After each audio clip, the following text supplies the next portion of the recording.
terrible to admit. I voted for Obama. I was naive, what can I say? I wanted change, and he promised that.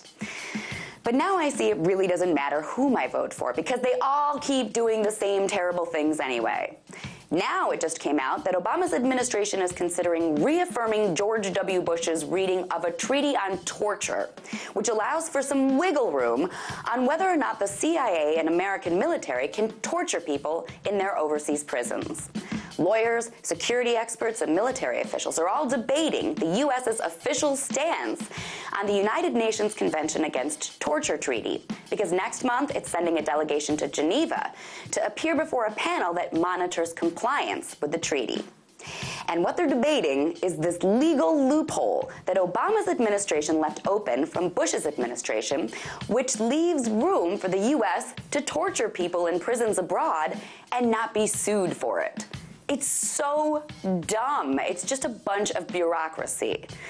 Obama made clear that he supposedly doesn't support torture ever, and that as president, he would never support it. But now the people in this administration are all fighting over whether or not to keep this legal loophole alive, just in case they actually do want to torture some folks after all. If Obama was the man he said he was, this wouldn't be an issue. The U.S. would just stand up and tell this panel that we never, ever, ever support torture. But he's clearly not the man he said he was.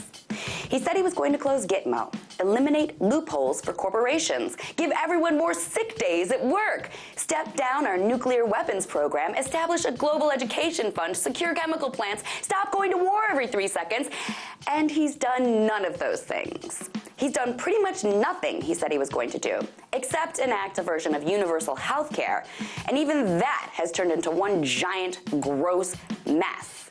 And it's all for the same reason. Our government is run by thousands of lawyers, lobbyists, and career politicians who are all faceless to us. We're not voting for them, but they run the country now, and they all suck.